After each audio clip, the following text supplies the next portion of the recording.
You're watching the station covering all of the DMV. This is DC News Now. All right, good afternoon. Thank you for joining us for the news at noon on this Friday. I'm Shanika Grimshaw. We're kicking off the start of the weekend with cooler temperatures finally.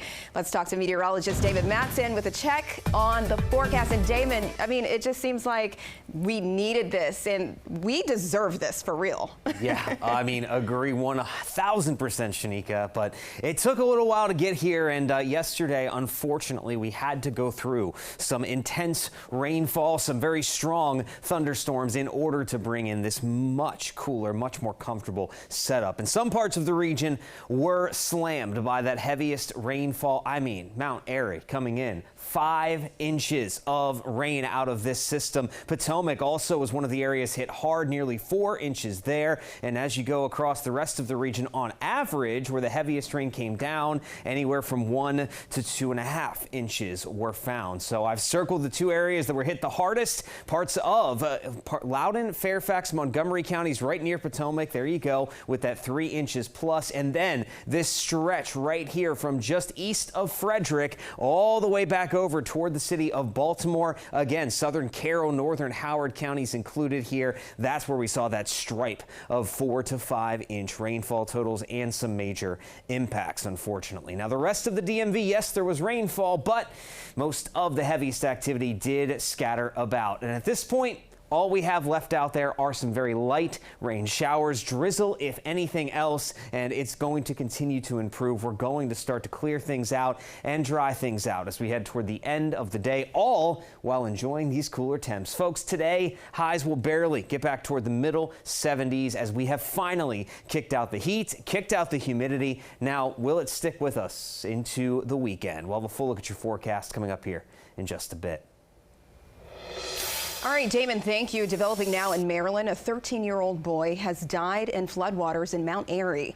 Firefighters say the fast-moving water swept a child down a drainage ditch into a pipe where he drowned. Crews say they worked tirelessly to rescue the boy, but unfortunately, they couldn't save him. And over in Northwest, a massive tree uprooted and crushed cars during the heavy storms yesterday afternoon. It happened on Connecticut Avenue near the intersection of Chesapeake Street and Connecticut, and 2 cars were hit by that tree, including a Tesla you can see there with a driver inside, and a white Ford Explorer had the half back that was crushed by the tree as well. And a friend of the driver told us that driver got out okay.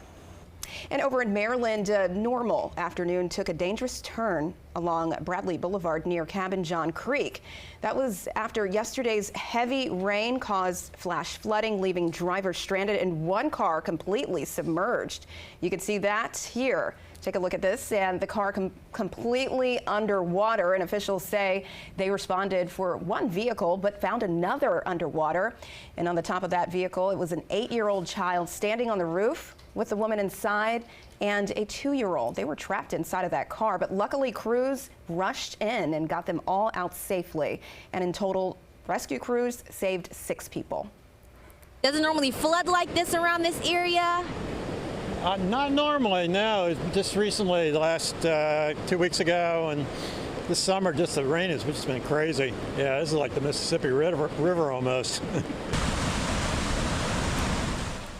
And officials continuing to remind the public of a critical safety tip: turn around, don't drown.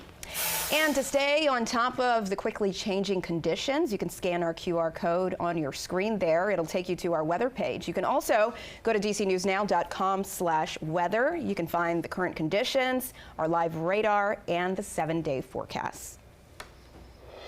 And we are nearing the end zone. Today, D.C. Council will take its first vote on a deal to bring the Commanders back to D.C. The $4 billion deal has been the center of both controversy and excitement for months now. D.C. News Now's Marielle Carbone is live with us at the Wilson Building.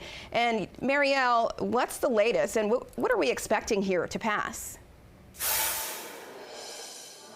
Well, Shanika, we know the mayor has been saying that she believes she has the votes to get this deal passed today, but we have spoken to council members yesterday coming into today. We know some of them still on the fence, and there is at least one committed no vote from Brianne Nadeau. I do want to point out, just in the last 10 minutes, we got an updated statement from council members Parker and Louis George. They were some of the on the fence votes. They wanted more strong labor agreements in this deal, and they are saying just in the last 10 minutes that they have reached a labor agreement. I'm going to read you off their statement a little bit here.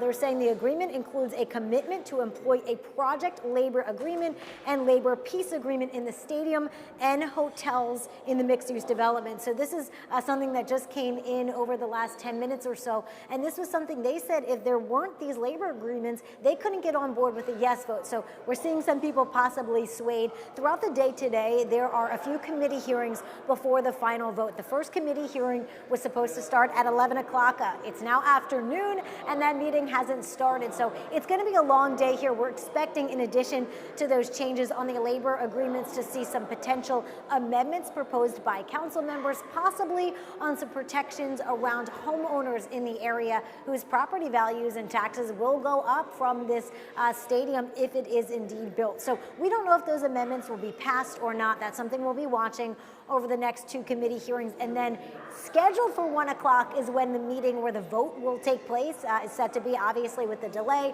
That will likely happen later this afternoon, potentially even early evening. So just a reminder for the deal itself, what we're looking at, a $4 billion deal to bring the Commanders back. That includes a stadium, retail, residential, park space, a sportsplex, parking garages, and much more. The Commanders are paying $2.7 billion. That is the largest private investment ever for a project in D.C., and D.C. taxpayers on the hook for $1 billion. So again, we are going to be waiting for that vote throughout the day here. We'll bring you the latest on this historic vote here in the district as we have more. But that is the latest now from the Wilson Building. I'm Marielle Carbone, DC News Now.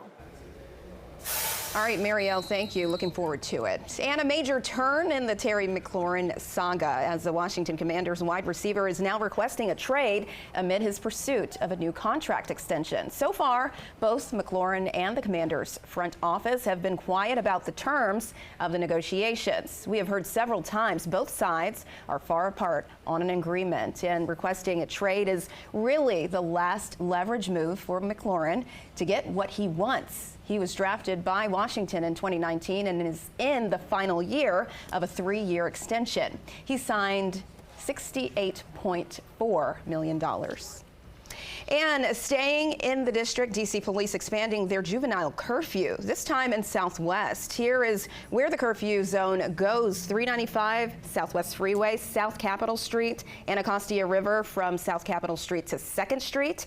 And that just means that people 17 and under are not allowed to be in groups of more than 9 people in a public space. And that's in effect. That starts tonight at 8 p.m. to Monday, August 4th. And then the city is already under a citywide curfew that goes through the end of the month. And happening now on Capitol Hill, day 3 of the NTSB hearings on the deadly mid-air collision at Reagan National Airport, killing 67 people. More witnesses came forward yesterday, drawing attention to Army helicopters. They say training in the highly congested airspace near the airport has long been a concern in the airspace around DCA, and pilots rely heavily on their sight. And that night sky on that night was no help. And in Virginia, Fairfax County has confirmed its first West Nile virus. In the case of, this was the first case this year. Officials say mosquitoes collected in Fair Lakes tested positive. No other pools have tested positive so far, and adults over 50 and those with weakened immune systems are most at risk. So to protect yourself, use DEET-based repellent and wear long sleeves and get rid of standing water around your home.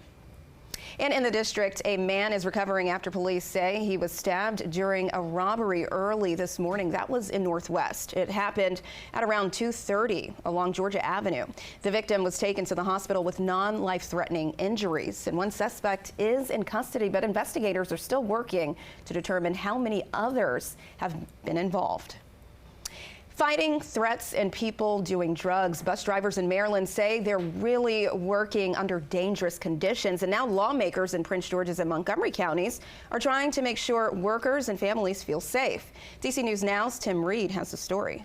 Officials say they're seeing a spike in drug use and other crimes at this bus stop in Langley Park. As a result, county officials are working together to make it safer for bus drivers and passengers. But there's been a lot of criminal activity, loitering, drug use, and just some unsafe conditions for riders and for bus drivers. County leaders in Prince George's and Montgomery are coming together to make this bus stop safer for passengers and bus drivers. It really breaks my heart when drivers don't feel safe to move our residents to their jobs, to their homes, to their next opportunity, to their kids' health, to their doctor's appointment, right? Councilwoman Juanica Fisher is leading the effort to try to stop drug use and other criminal activity at the Tacoma-Langley Crossroads Transit Center.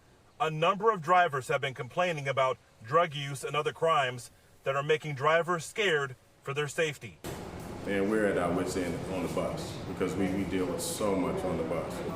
Like I said, all these people that are doing the drugs, they get on the bus when it's hot or cold because that's the only place they have to go. But in certain weather, you know, they just lay out here and get high. Police say they chase away many who are loitering on the Montgomery County side across the street in Tacoma Park. But then many will cross the street to Langley Park and are causing problems.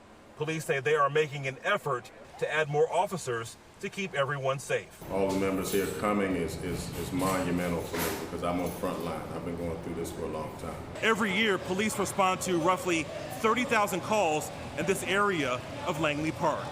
In Prince George's County, Tim Reed, DC News Now.